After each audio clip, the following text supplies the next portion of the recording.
Hello everyone, कैसे हैं आप सभी। आई होप अच्छे एंड स्वस्थ होंगे। आप सभी का स्वागत है आपके अपने यूट्यूब चैनल लर्न विद प्रीत चौधरी में। हमारी आरएस 2024 की हिंदी की क्लासेस चल रही थी। आप सभी के कमेंट आए थे कि आप जो पार्ट ए है हमारा यानी व्याकरण का वो ज्यादा से ज्यादा करवाएं, तो ठीक है, मैं आपके लिए ज्यादा से ज्यादा क्वेश्चंस हैं वो लेके आऊंगी ताकि आपकी प्रैक्टिस है वो ज्यादा से ज्यादा हो पाए। साथ में भी आपका ये भी कहना था कि मैम आप जैसे वीक में है दो टेस्ट ऐसे भी लेके आइए जो एज इट इज एग्जाम में होते हो। जैसे हमारे 25 क्वेश्चन आते हैं तो 25 क्वेश्चन आ जाए उनमें, और वही आपके अगर जैसे संधि आता है, संधि विच्छेद आता है, प्रत्यय में दो दो शब्द बनाने होते हैं, आपके पर्यायवाची विलोम शब्द इस प्रकार के। तो आपको जैसा आप कहोगे वैसे आपके क्लासेज आपको प्रोवाइड करवाई जाएंगी। आपको ज्यादा से ज्यादा प्रैक्टिस यानी आपको ज्यादा से ज्यादा एग्जाम्पल करवाए जाएंगे, और साथ में आपको वीक में एक या दो टेस्ट है सेम आपके एग्जाम में आता है वैसा आपको प्रोवाइड करवाया जाएगा। तो चलिए बिना देरी किए हुए आज की क्लास स्टार्ट करते हैं। सबसे पहले हमारा है पार्ट ए, और पार्ट ए में हमारा पहला क्वेश्चन है आपका वाक्य शुद्धि का। वाक्य शुद्धि के क्वेश्चन में बात करें तो हमें जो अशुद्ध वाक्य है वो दिया गया है, और अशुद्ध वाक्य के बाद हमें शुद्ध वाक्य करना है। मैं आपको जिसमें वाक्य में जो अशुद्धि होगी वो बता दूंगी, आप एज इट इज उसको फिर नीचे लिख लेना। अमीरों के पास रुपए की बड़ी संख्या होती है। रुपए की बड़ी संख्या क्या होगी? रुपए की नहीं, यहाँ पे हम लिख सकते हैं कि धन होगा उसके पास, और धन की संख्या नहीं होती, धन की क्या होती है? राशि होती है। धन की क्या होती है? राशि होती है। तो अपन यहाँ पे लिख सकते हैं कि अमीरों के पास, अपन क्या लिखेंगे? अमीरों के पास धन की बड़ी राशि होती है। धन की बड़ी राशि होती है। तो आपको सिर्फ क्या चेंज करना है? आप लिखोगे अमीरों के पास, अमीरों के पास रुपए की बड़ी संख्या होती है की जगह लिख दोगे धन की बड़ी राशि होती है। राशि होती है। इस प्रकार आप इसको वाक्य शुद्धि को सही करोगे। ठीक है, आगे जैसे हमारा अगला एग्जाम्पल है कि उसने गीत की पहली लड़ी अच्छी नहीं गाई। अब गीत की पहली लड़ी नहीं होती, गीत की पहली क्या होती है? कड़ी होती है। क्या होती है? कड़ी होती है। तो अपन क्या लिखेंगे? अपन लिखेंगे उसने गीत की पहली कड़ी अच्छी नहीं गाई, नहीं अच्छी तरह से नहीं गाई। क्या लिखेंगे? अच्छी तरह से नहीं गाई। तो उसने गीत की पहली लड़ी की जगह क्या आ जाएगा? कड़ी आ जाएगा, कि उसने गीत की पहली कड़ी अच्छी तरह, अच्छी यहाँ पे क्या आ जाएगा? अच्छी तरह नहीं गाई। तो ये आपका बिल्कुल शुद्ध वाक्य हो जाएगा। तो इस प्रकार आप इस चीज को कर सकते हो। आगे बढ़े, अगला हमें जो क्वेश्चन दिया गया है वो दिया गया है दंगे में गोलियों की बाढ़ आ गई। दंगे में गोलियों की बाढ़ आ गई। तो दंगे में गोलियों की बाढ़ नहीं आती, गोलियों की क्या होती है? बौछार होती है। तो अपन लिखेंगे दंगे में गोलियों की बौछार आ गई। क्या लिखेंगे? बौछार आ गई। गोलियों की बाढ़ नहीं आती, गोलियों की क्या होती है? बौछार होती है। तो यहाँ पे बाढ़ के स्थान पे क्या आ जाएगा? बौछार आ जाएगा। आगे बढ़ते हैं, अगला हमें दिया गया है वह मेरा दोस्त है वह मेरे साथ पढ़ता है। वह मेरा दोस्त है वह मेरे साथ पढ़ता है। तो वह है तो ये दो बार नहीं आएगा, ये दो बार नहीं आएगा। हाँ, उसने यहाँ बोल दिया कि वह मेरा दोस्त है, तो अपन यहाँ क्या लिखेंगे? वह मेरा दोस्त है जो मेरे साथ पढ़ता है। वह की जगह अपन क्या लिख देंगे? जो लिख देंगे। क्यों? क्योंकि वह उसको दो बार नहीं लिखेंगे। वह मेरा दोस्त है जो मेरे साथ पढ़ता है। तो वह की जगह क्या लिख देंगे? जो लिख देंगे। तो आपका जो वाक्य होगा बिल्कुल शुद्ध हो जाएगा।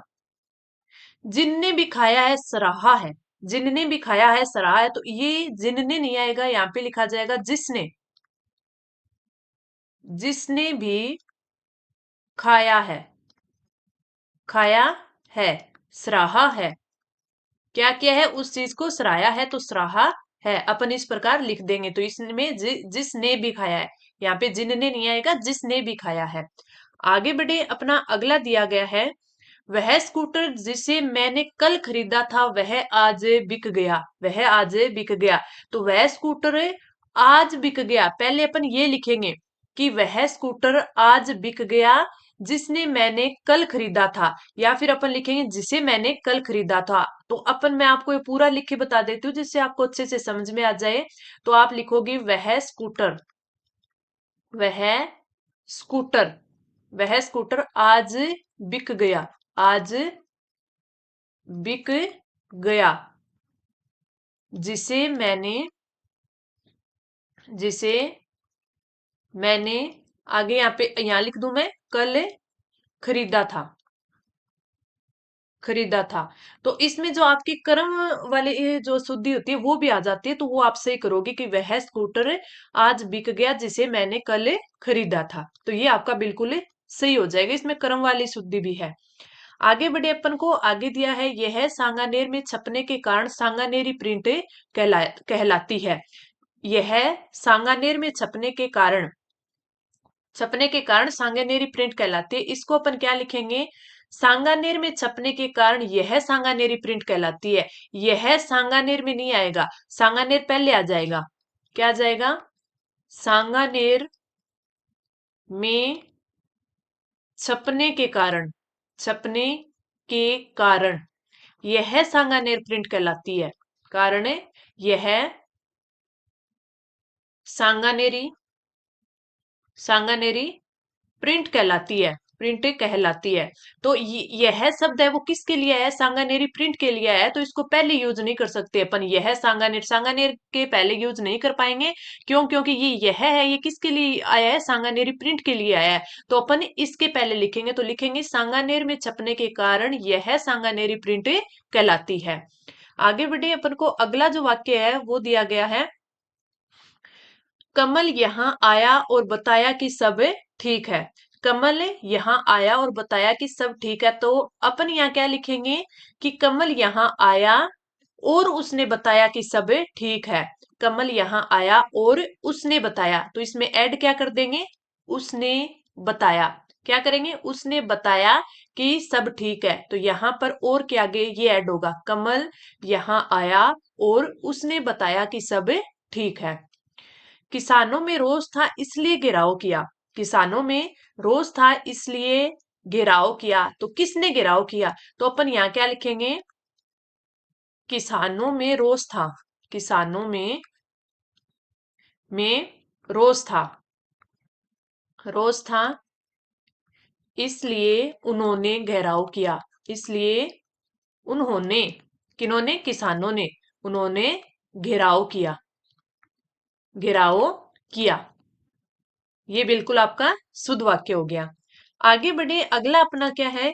वह बच्चा सोता रहा क्योंकि इसको किसी ने जगाया ही नहीं। तो इधर अपन क्या लिखेंगे कि वह बच्चा सोता रहा क्योंकि उसको किसी ने जगाया नहीं। इसको नहीं, उसको। क्यों? क्योंकि यहाँ पे अपन वह बोल रहे हैं, वह तो उसको। तो अपन लिखेंगे वह बच्चा सोता रहा क्योंकि उसको किसी ने जगाया नहीं। इसको की जगह उसको लिखेंगे, आपका पूरा का पूरा वाक्य बिल्कुल सही हो जाएगा। तो ये क्या थी? आपकी थी वाक्य अशुद्धि, जिसको हमने अच्छे से कंप्लीट कर लिया। अब हम बढ़ेंगे अगले पर, और अगला हमें क्या दिया गया है? हमें दिया गया है शब्द शुद्धि। तो 10 हमने वाक्य शुद्धि की, अब करते हैं शब्द शुद्धि।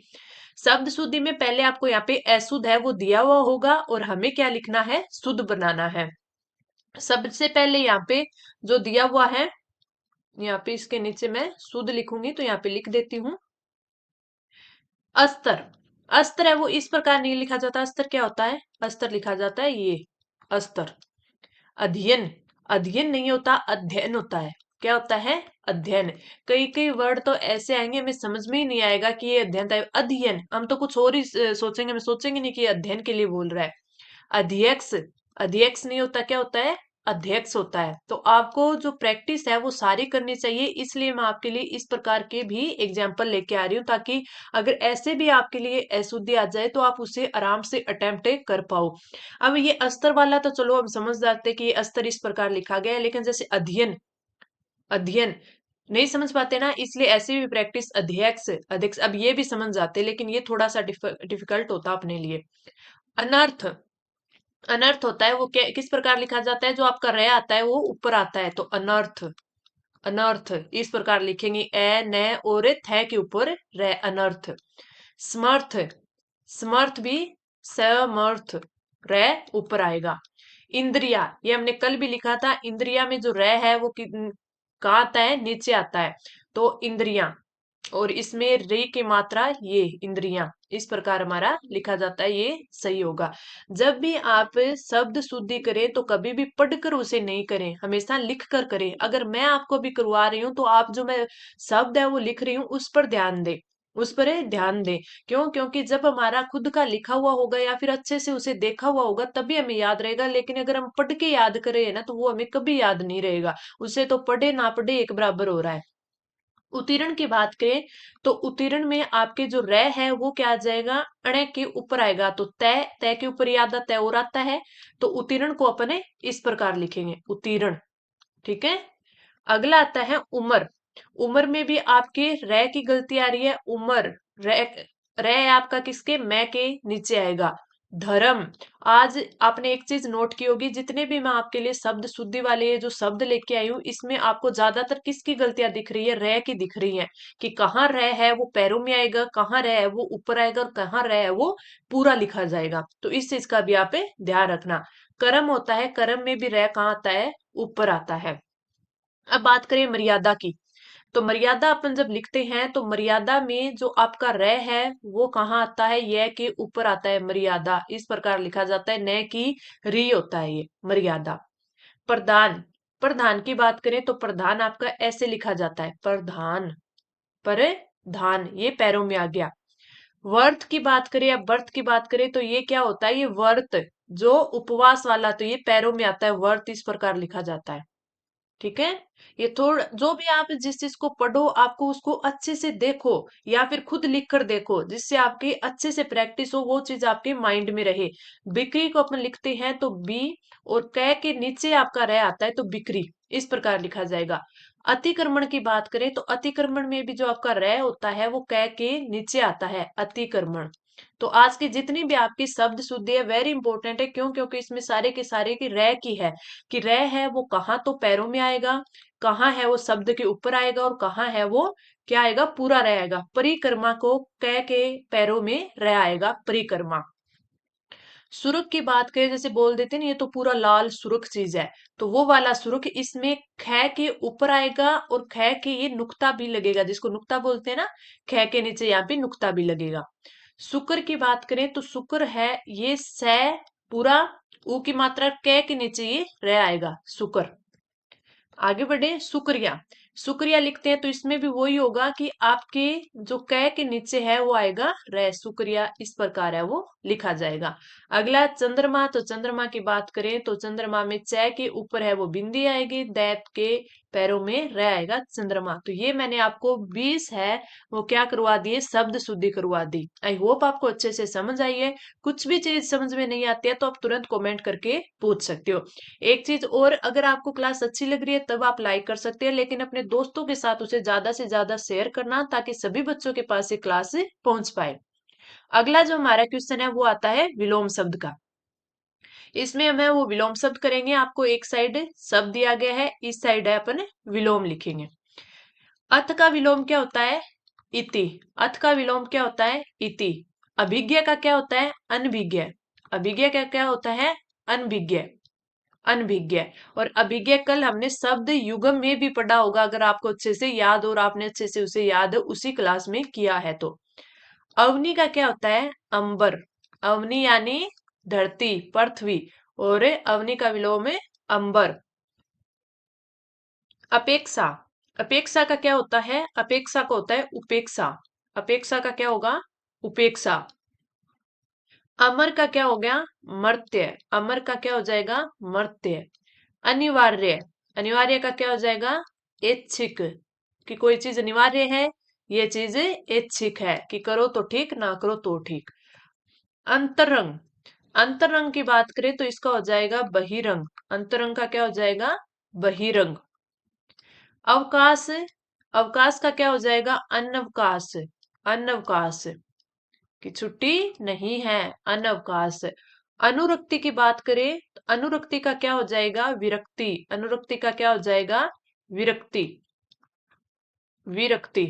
तो ये मैं जो आपको यहाँ करवा रही हूँ आप कोशिश करो कि यही की यही आपको याद हो जाए। अवनत की बात करें तो इसका होता है उन्नत, यानी एक आधा न एक पूरा न, तो ये क्या हो जाएगा? उन्नत। अवनत, उन्नत, अनुरक्ति, विरक्ति, अवकाश, अनवकाश, अतरंग, बहिरंग, अनिवार्य, ऐच्छिक। अनिवार्य, ऐच्छिक, अमर का क्या हो जाएगा, मर्त्य हो जाएगा। अपेक्षा का उपेक्षा, अवनि का अंबर, अभिज्ञ अनभिज्ञ, अथ का इति। तो ये हमारे क्या हो गए, विलोम शब्द। अब हम बढ़ते हैं अगले क्वेश्चन पर, और अगला हमें जो क्वेश्चन दिया गया है वो है वाक्यांश के लिए एक सार्थक शब्द। वाक्यांश के लिए एक सार्थक शब्द। इसमें अगर हम बात करें तो सबसे पहला जो हमें दिया गया है सार्थक शब्द, पूरा सूर्य या चंद्र ग्रहण।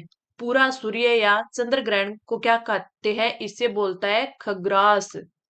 खग्रास क्या बोला जाता है, खग्रास। इंपॉर्टेंट है आपके लिए। जिसके हाथ में चक्र है, चक्कर पाणी।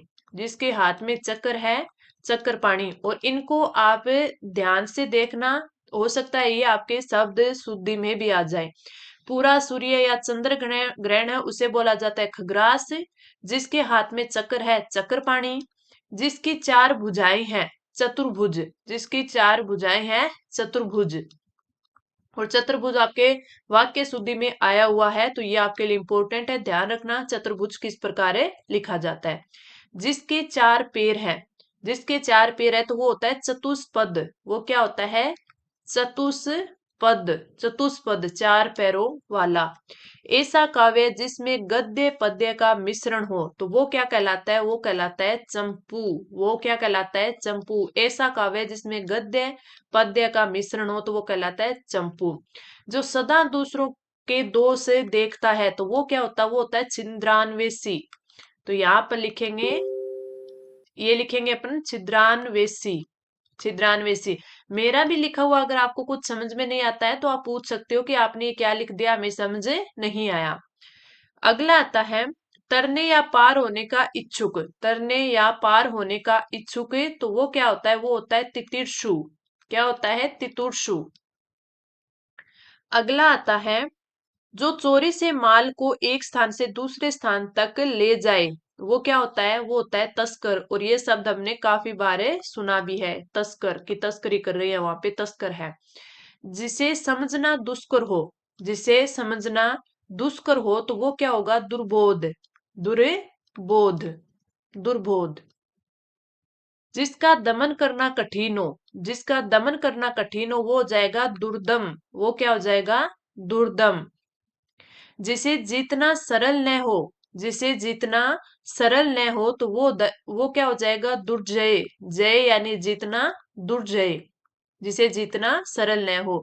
जिसे गोद लिया गया हो, जिसे गोद लिया गया हो तो वो होता है दत्तक। बोलते हैं ना दत्तक पुत्र, दत्तक पुत्री, यानी गोद लिया हुआ पुत्र या पुत्री। बुरे उद्देश्य से की गई गुप्त मंत्रणा या संधि, तो उसे क्या बोलते हैं, इसे बोलते हैं दुर्भिसंधि। इसे क्या बोलते हैं, दुर्भिसंधि। इंपॉर्टेंट है ये, दुर्भिसंधि।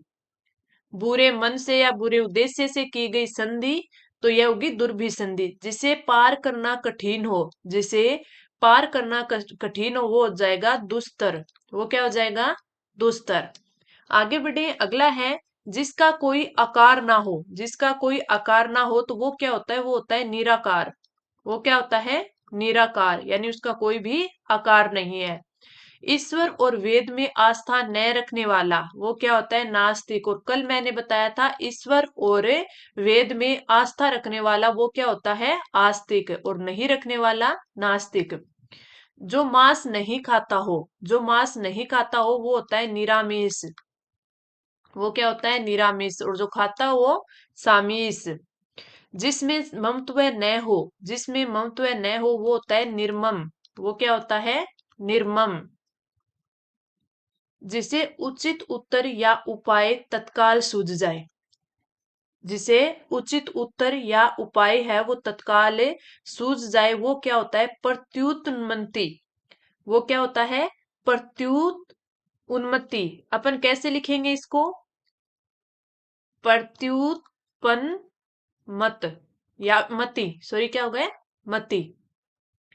वादी की बात का उत्तर देने वाला या खंडन करने वाला तो वो होता है प्रतिवादी। वो क्या होता है, प्रतिवादी। आगे बढ़े, अगले देखेंगे अपन जो आंख से परे हो। जो आंख से परे हो तो वो होता है प्रोक्ष। वो होता है प्रोक्ष। विदेश में रहने वाला या निवास करने वाला, विदेश में रहने वाला या निवास करने वाला, तो वो होता है प्रवासी। बोलते हैं ना ये प्रवासी है। पृथ्वी से संबंधित पार्थिव, पृथ्वी से संबंधित पार्थिव। उपकार के बदले में किया गया उपकार, प्रत्युपकार। उपकार के बदले में किया गया उपकार है प्रत्युपकार। आगे बढ़े, अगला है कम बोलने वाला। कम बोलने वाला क्या होता है? मितभाषी। कम बोलने वाला मितभाषी। मितभाषी। ऐसा फूल जो पूरा खिला न हो, ऐसा फूल जो पूरा खिला न हो, वो क्या होता है? मुकुल। वो क्या होता है? मुकुल। क्या होता है? मुकुल। सोच समझ सीमा में खर्च करने वाला, यानी कम खर्च करने वाला, तो वो क्या होता है? वो होता है मितव्ययी। और कल हमने क्या किया था? अपव्ययी। मुक्ति या मोक्ष की इच्छा रखने वाला, वो होता है मुमुक्षु। क्या होता है? मुमुक्षु। मुमुक्षु। और अभी थोड़े देर पहले हमने क्या किया था? तितिर्षु। वो क्या होता है? पार करने का इच्छुक। युद्ध लड़ने की उत्सुकता। युद्ध लड़ने की उत्सुकता होती है, उसे क्या बोलते हैं? युयुत्सा। उसे बोलते हैं युयुत्सा। वेरी इंपॉर्टेंट है ये आपके लिए। जो इच्छा वाले होते हैं ना, एक आप थोड़ा सा ध्यान रखना, इन चीजों को एक जगह लिख लेना, जैसे मोक्ष की इच्छा रखने वाला, युद्ध लड़ने की उत्सुकता रखने वाला, या फिर तैर कर पार करने या पार होने का इच्छुक, ये सारी चीजें आप एक जगह लिख लेना। आगे बढ़े, अगला है जिसके हाथ में वीणा हो। जिसके हाथ में वीणा हो तो वो हो जाएगा वीणा पाणी। वो क्या हो जाएगा? वीणा पाणी। आगे बढ़े, जिसके हाथ में वज्र हो, वज्र पाणी। जिसके हाथ में वज्र हो, वज्र पाणी। जो विष्णु का उपासक हो, यही इंपॉर्टेंट है, मैंने आपको पहले भी एक टेस्ट में करवाया था। जो विष्णु का उपासक हो वो क्या होता है? वैष्णव। और आप कमेंट करके बताना कि जो शिव का उपासक होता है उसे क्या बोलते हैं। व्याकरण जानने या रचने वाला होता है व्याकरण। व्याकरण इंपॉर्टेंट है ये भी आपके लिए।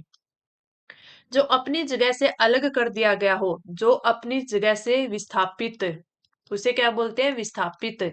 कि उसको विस्थापित कर दिया गया है या उस चीज को विस्थापित किया गया है। जिसका शरीर अंगहीन या न्यूनांग हो, अंगहीन या न्यूनांग हो, तो उसे क्या बोलते हैं? उसे बोलते हैं विकलांग। यानी जिसका शरीर में कोई अंग न हो तो उसे क्या बोलेंगे अपन? विकलांग। विकलांग। अगला है जिसका वर्णन न किया जा सके। जिसका वर्णन है वो न किया जा सके, वो होता है वर्णातीत। वो होता है वर्णांतित। वर्णांतित। शाक फल का आहार करने वाला। शाक फल का आहार करने वाला शाकाहारी, यानी साग सब्जी खाने वाला शाकाहारी। शत्रुओं को मारने वाला शत्रुघ्न। शत्रुओं को मारने वाला शत्रुघ्न। एक ही माता से जन्म लेने वाला भाई। एक ही माता से जन्म लेने वाला भाई क्या होता है? सहोदर। और बहन क्या होती है? सहोदरा। जो सव्य यानी बाएं हाथ से भी काम कर लेता हो वो होता है सव्य साची। वो क्या होता है? सव्य साची। यानी उल्टे हाथ से जो काम करता है ना, वो सव्य साची। कई बार आपने देखा होगा कि कई जो स्टूडेंट होते हैं वो लेफ्टी होते हैं, यानी लेफ्ट हाथ से भी लिखते हैं, लेफ्ट हाथ से खाते हैं वो, तो उसे क्या बोला जाता है? सव्य साची। अगला हमें दिया गया है प्रत्यय। प्रत्यय की बात करें तो इसमें हमें मूल शब्द और आपका जो ये प्रत्यय है वो क्या करना है? अलग करना है। सबसे पहले जो हमें दिया गया है वो दिया गया है आपका चालक। क्या दिया गया है? चालक। तो चालक की अगर हम बात करें, चालक में धातु आएगी आपकी चला। क्या आएगी? चला। प्रत्यय की बात करें तो कौन सा आएगा? अक आएगा। अब ये जो मैं आपको प्रैक्टिस करवा रही हूँ वो आपके लिए इस प्रकार इंपॉर्टेंट रहेगी कि अगर आपसे आ जाए कि आप प्रत्यय अलग करिए, जो आप फटाक से आपको इतना ही लिखना है, आप सिर्फ प्रत्यय वाला पोर्शन लिखोगे।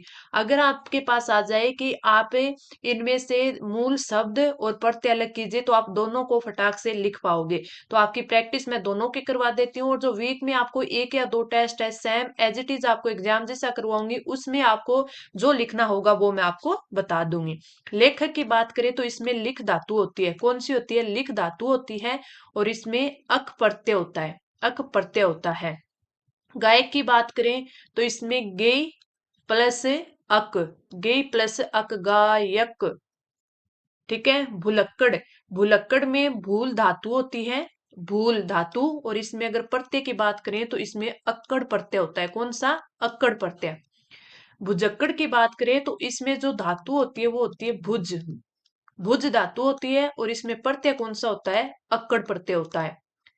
चालाक की बात करें तो चालाक में चाल इसमें धातु होती है, चाल इसमें धातु होती है, और आक इसमें प्रत्यय होता है। अब एक चीज आपने देखी, एक मैंने आपको चालाक लिखाया, और श्रुपोत में जो आपको सबसे पहला था वो था चालक। अब चालाक और चालक में दोनों में आप ये डिफरेंस देख लेना कि उसमें मैंने आपको जो धातु है वो चला थी, और इसमें क्या है? चाल है। तो ये दोनों चीजों का डिफरेंस रखना कि अगर आपको दोनों में ये आ जाए ना कि इन प्रत्यय में मूल शब्द और अप्रत्यय अलग कीजिए या धातु या प्रत्यय अलग कीजिए, तो उसमें देखना चालाक में चाल धातु होती है, चालक में चला धातु होती है। ठीक है। आगे जब अपन बढ़े तो अगला आता है अपना लड़ाका। लड़ाका में लड़ आपकी धातु है, लड़ धातु है, और इसमें आका आपका प्रत्यय है। खिलाड़ी की बात करें तो खेल इसमें धातु है, और इसमें आड़ी आपका प्रत्यय है, आड़ी आपका प्रत्यय है। लुटेरा की बात करें तो लूट इसमें क्या होगा? आपका धातु होगा, और एरा इसमें प्रत्यय होगा।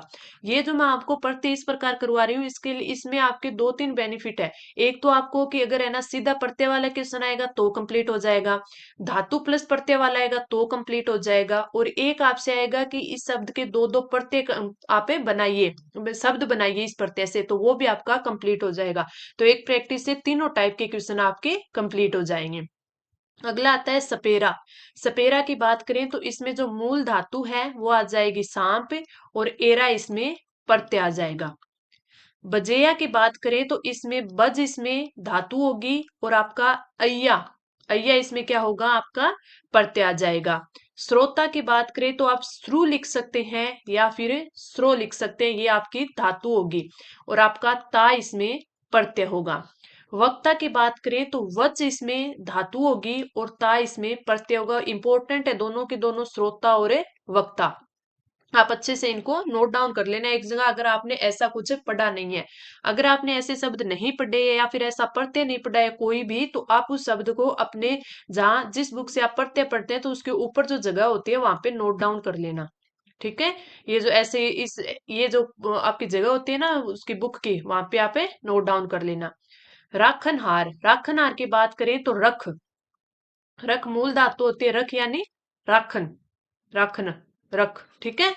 और इसमें हार इसमें क्या हो जाएगा? प्रत्यय हो जाएगा। चाखन हार में चख यानी चाखन, और इसमें चाखन हार तो हार इसमें प्रत्यय हो जाएगा। खिलौना की बात करें तो इसमें क्या आ जाएगा? धातु कौन सी आगे? खेल आ जाएगा, खेल, और इसमें प्रत्यय कौन सा आ जाएगा? ओना, ओना प्रत्यय। बिछोना में बात करें तो बिछ धातु आ जाएगी, बिछ धातु आ जाएगी, और ओना प्रत्यय आ जाएगा। ओढ़ना की बात करें तो ओढ़ धातु आ जाएगी, यानी मूल शब्द, और इसमें ना आपका प्रत्यय आ जाएगा। चलने की बात करें तो चल इसमें क्या आ जाएगा? चल इसमें आपकी मूल धातु, ठीक है, मूल शब्द आ जाएगा, और चल नी प्रत्यय होगा। विद्या, विद्या में विद धातु, और आपका क्या आ जाएगा? या आपका प्रत्यय आ जाएगा। तो ये मैंने आपको 20 इंपॉर्टेंट प्रत्यय करवाए हैं। मेरे को पता है कि आपका इनमें से 4 से 5 ऐसे शब्द होंगे जो आपने नहीं पढ़े होंगे, अगर पढ़े भी हैं तो इस टाइम आपको याद नहीं होंगे। तो इस प्रकार आप इनको याद कर लेना।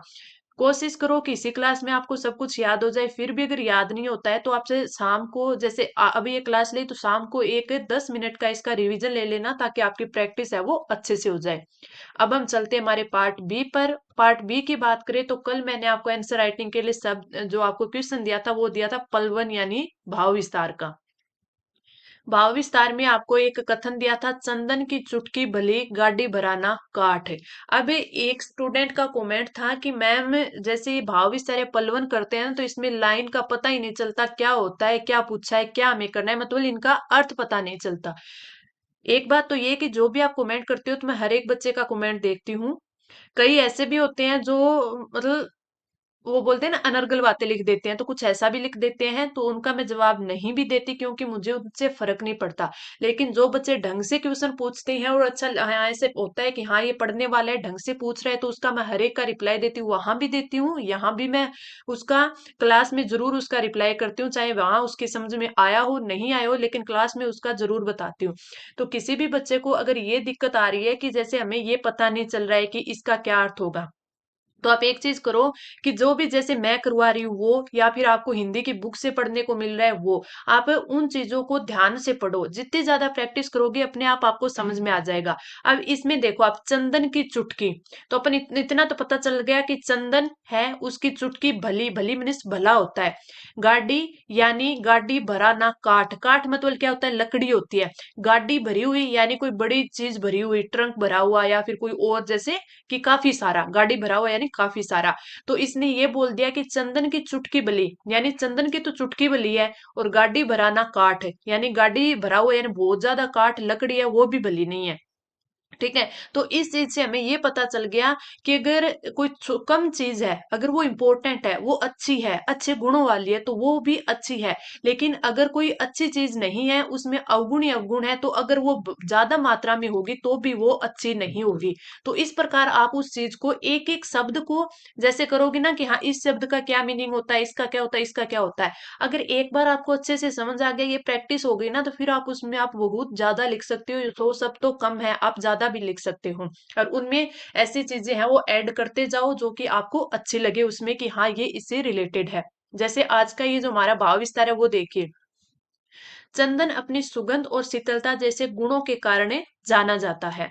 अपनी सुगंध और शीतलता के कारण ही वह सामान्य मनुष्य से लेकर योगियों तक के मस्तिष्क पर शोभा पाता है।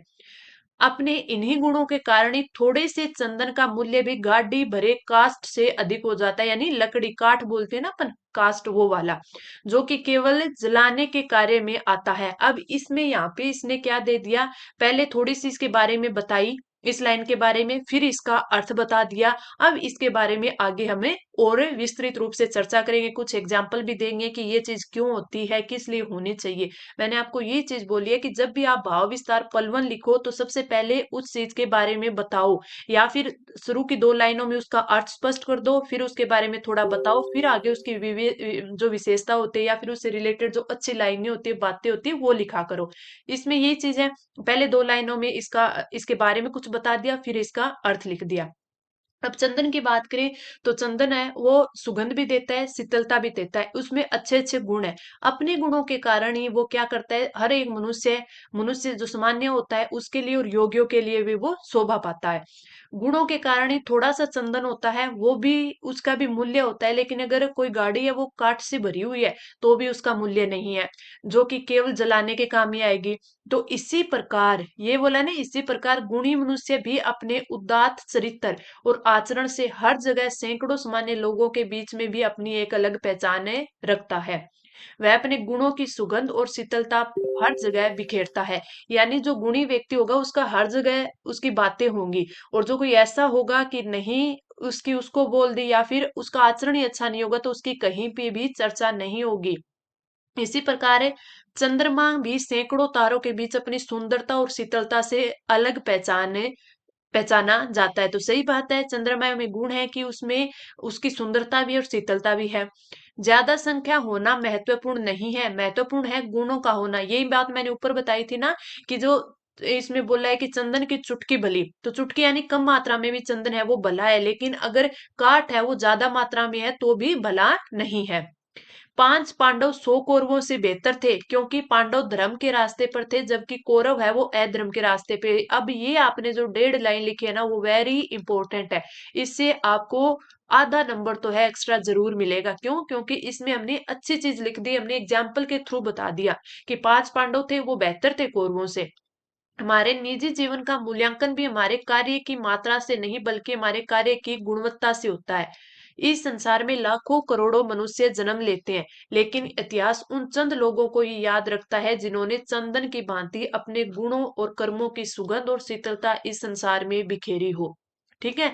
तो ये चीजें इस प्रकार आप उसको चीज को रिलेट करके लिखोगे, अच्छी अच्छी चीजें लिखोगे। और भी एग्जाम्पल दे सकते थे आप, जरूरी नहीं है पांडव का कौरवों का देते, कुछ और भी नया आप यहाँ पे लिख सकते थे जो आपने अलग से पढ़ा है। तो इस प्रकार अगर आपको कोई भी कंफ्यूजन हो रहा है तो आप इस पहले भी मैंने भाव विस्तार के आप देखना टेलीग्राम पे जाके पीछे के, तो उसमें पहले भी मैंने 6 से 7 क्वेश्चन है इस पे डाले हैं। और उन्हीं में से ये एक है, मैंने आपको अभी इसकी दोबारा प्रैक्टिस करवाई है, पहले भी मेरा ये टेलीग्राम पे सीधा डाला हुआ था, आपको क्लास में नहीं करवाया था लेकिन टेलीग्राम में मैंने आपको ये डाल के दिया था। उस टाइम मैंने आपको बोला था कि मैं आपको एक एक बड़े क्वेश्चन है वो प्रोवाइड करवाऊंगी, तो वहां पे भी ये डाला हुआ था। कोई भी आपका कंफ्यूजन होता है आप तुरंत पूछ सकते हो।